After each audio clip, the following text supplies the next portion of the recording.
often find myself wanting to run away from gender dysphoria, run away from my depression and life in general. I often get tired of things. Is it as bad as it used to be? No, because therapy's helped a lot with that, but I still go through it. And life can be complicated. I think it is for everybody, actually, even for the very wealthy, or for people that are celebrities, for all walks of life. There's just, life isn't perfect. I mean, people can get sick, people get diseases. I mean, all kinds of things happen. And really, where we're born in the world could be luck of the draw as far as certain circumstances as well. The world is just very flawed, it's very imperfect. But I often, I just want to get up and go somewhere, just take off. I have thoughts sometimes, if I could just go work on a cruise ship around the world somewhere, and I'll just be the fake facade I was again. Just let me just throw away all the months of therapy and all that crap, and I'll just be, chop off my hair and be this fake guy again. Be this fake dude who acts hyper masculine. I'll be a different incarnation of him, like I've been several times throughout my life, and meet a new cast of characters that are probably also fake. I mean, I'm not gonna say everybody is, but a lot of society is socially conditioned and such. But I think these things because I'm like, I can just disappear, and I think a lot of people think like that. They're like, I can just disappear, and I can just go work on a cruise ship, or I can go work on a train maybe, or go somewhere else in another country and do something, or somewhere so far away, go to a remote town somewhere and work in do something where nobody knows you. I think people romanticize that a lot, and when they're having issues, and think that will solve everything, but it won't, because all the stuff you're dealing with is just gonna follow you. It's just gonna go with you, or it's gonna resurface. So even if you go through all the trouble, thinking about myself, if I was to go through all the trouble to do all that shit, go to another place or a ship or wherever else, go through the pains of creating a new type of personality and do all of that, the gender dysphoria would just resurface. It would just, and in fact, I've heard for a lot of people it just comes back stronger.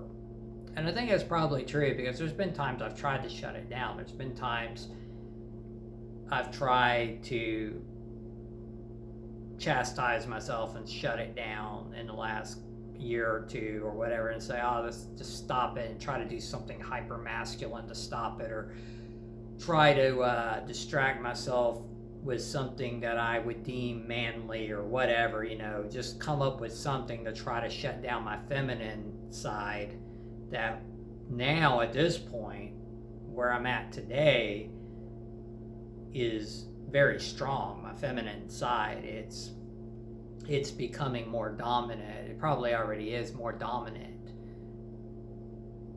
I mean, I think it's much more dominant than my maleness at this point.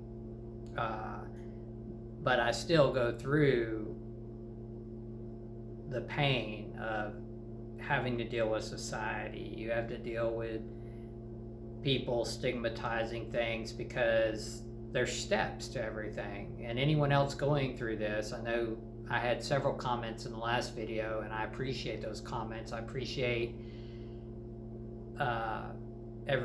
everyone there that was sharing parts of themselves. And there was a trans male from Norway too, he shared a lengthy part of his journey in the comments on my last video.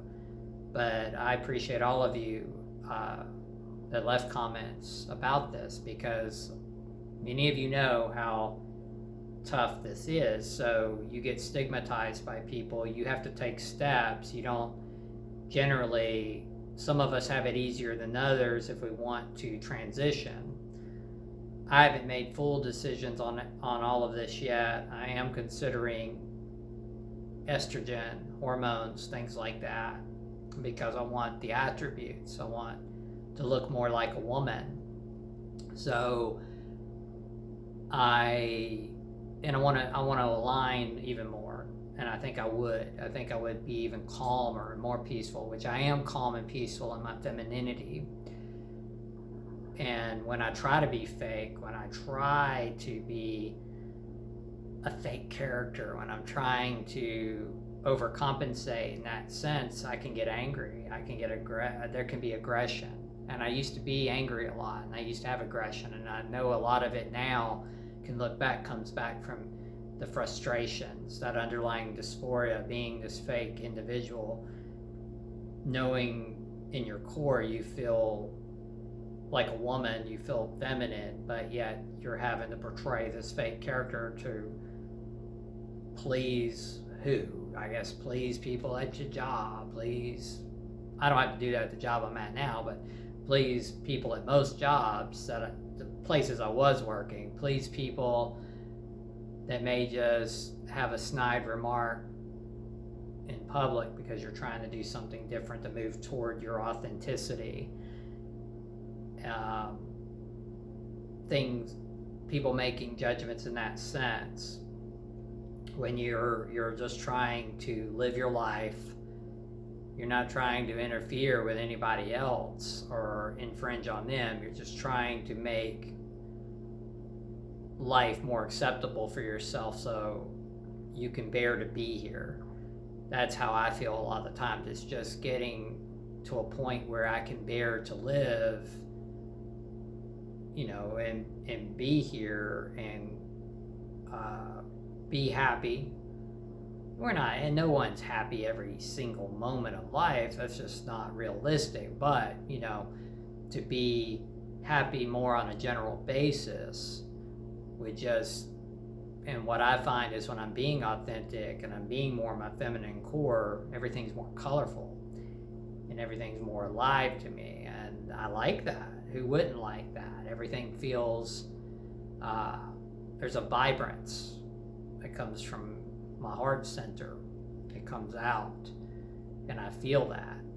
And of course I want more of that, because when I go back and trying to be this fake facade, which I tried several times, I really did have tried several times before I started moving more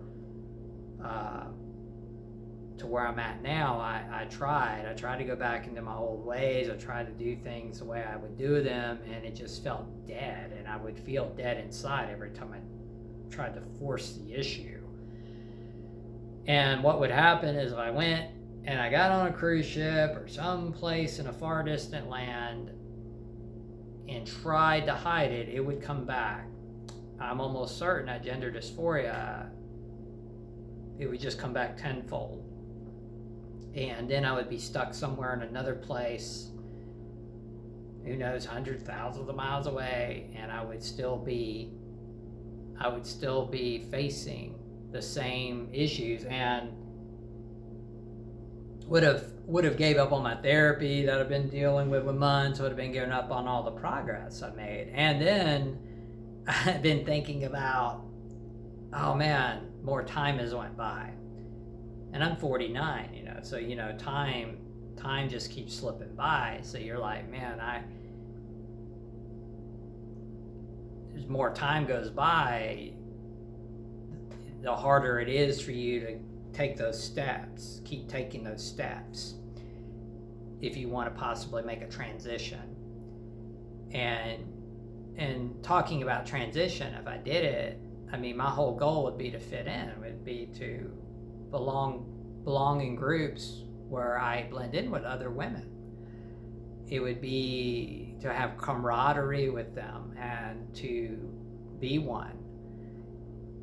That's my goal. That would be the goal. And while I haven't made full decisions on some of the most crucial decisions like hormones, that would be my goal. Is everyone has different goals, but I would want to blend and be able to pass and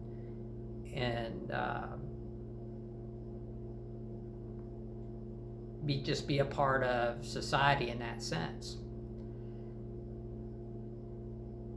So if you are going through gender dysphoria, if you're going through depression, if you have a personality disorder, if you are bipolar, any of these things, I imagine many of you have thought about, gosh, maybe I can just go off somewhere else and start over. I think people do it, but then their issues are still there. And then what happens? Say they were in therapy, they were getting help, they were making progress. Then all of a sudden they're back to square one, and what happens then? You're gonna, like for me, if that happened, I would end up wanting to not be here anymore again. Self-deletion would be in my mind again, things like that. I would resort to drinking, which I have throughout the years off and on when I've been severely depressed. I would resort to that again. I'd have to find something to distract myself because of the pain. So what I'm coming to realize is it's just not an answer. So I always come back to, okay, let's keep moving ahead. And I feel like we're all on different journeys with this sort of thing, but what I'm getting from this is just take it in small steps. Don't try to do everything overnight because it can get overwhelming. Just try to take it in small steps.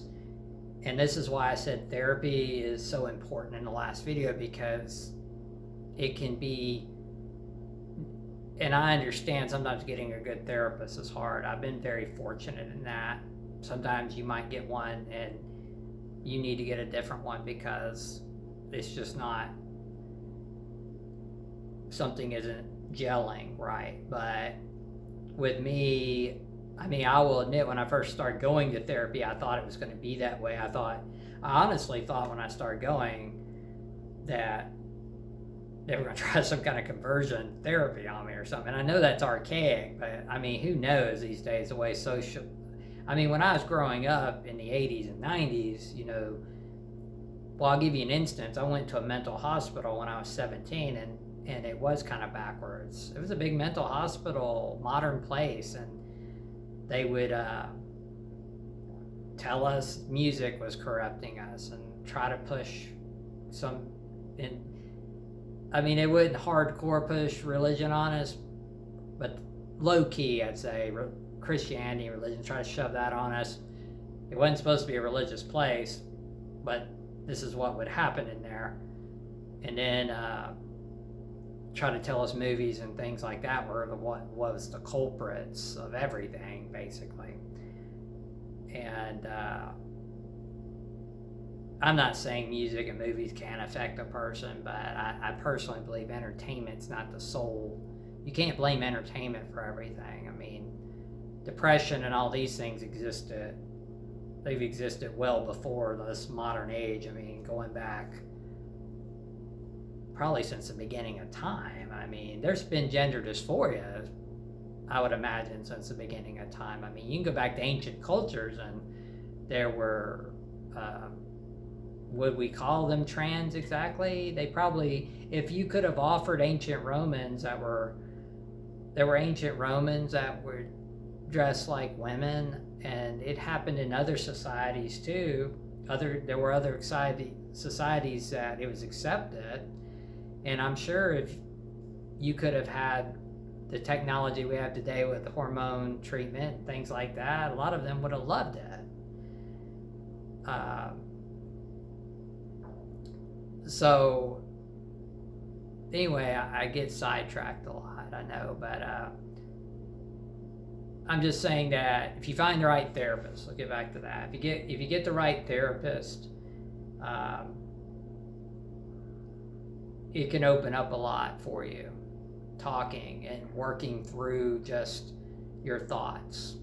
And then if you come home and journaling does that too for me.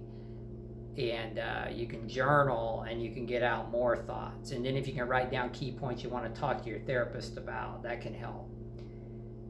But I did think when I first went to therapy, they were going to do what had happened to me many, many years ago. And it wasn't like that. They actually, and I also probably thought that because in the United States, you know, we're very divided on a lot of this stuff. And there's probably some, well, I say probably, there's valid reasons for some of it. I'm an independent, so I can see both sides of a coin on different issues. But I just thought, I'm just saying this because I live in a more conservative state in Tennessee, so that's another reason I thought, you know, well, will there be any therapist here that will work with me in an independent way on this? And actually there is. I was very surprised by that. And they're very diligent actually in working with people with gender dysphoria where I go, and helping as much as they possibly can, and with trans people. And they're also trying to get me into group therapy with other people like me now. So I think that's also going to be helpful. But I just tell you this because I know before therapy, I was thinking at times I couldn't get my thoughts straight, and I couldn't think whether what I was really going through was valid or not on my own. It was just very hard, and that's because of what we deal with in society and phobia. There's the transphobia in society, a lot of it. There's a lot of things that people stigmatize, so it's hard if you don't have someone else helping guide you through it. I feel like it's just hard to separate. You can get caught up in your thoughts and then start chastising yourself for everything you're doing and telling yourself you're the one that's wrong and all of this.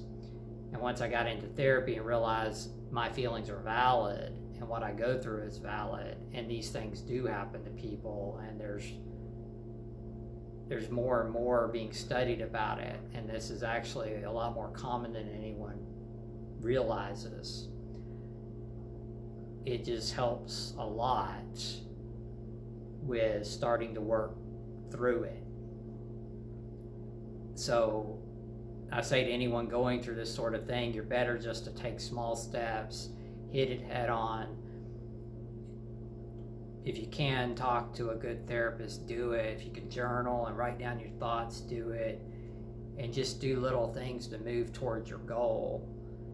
And none of us are alone. I know that too. And that's why I'm on here too. There's so many others on here that talk about this stuff. And as far as trolls, I've already had a few of those, and I knew that was going to happen. And it's pathetic. And any of you going through this stuff too, just remember that, because I'm going to say it again. I've said it before, but they have insecurities to take the time out of their day to find people like me or whoever else and decide they have something to say to someone they don't know nothing about them really, but they feel like they have to belittle and bully and try to hurt somebody else. And why do they do that? It's because they're hurting and because they're insecure people and they have issues themselves and they're not willing to deal with it. And oftentimes they're not going to deal with it, and they're not going to go to therapy, and they're not going to do anything about their own problems. They're just going to go around trolling other people and bullying other people. And oftentimes what they're trolling about is, if they're trolling you about something, a lot of times it's what's hidden in them. It's the very thing they're trolling about. So don't let that bother you either, or don't let it stop you. Don't let it get to you. If it was going to stop me, I wouldn't get on here and talk publicly about it. I just block I block. There's been a couple I blocked and reported for harassment. You know, I'm just not going to put up with it. It's just stupid. Grown adults. But anyway, I just wanted to get on here and just bring that up because I know so many are going through these types of things. And I would just say, when you have those thoughts are running, just know that it's going to follow you. And you can tackle it. You can do it. You're strong enough to do it. And I've had to tell myself that too. And I have to look inside, and you can look inside. And believe in yourself. Love yourself. Have that self-love. I'll talk to you guys later on.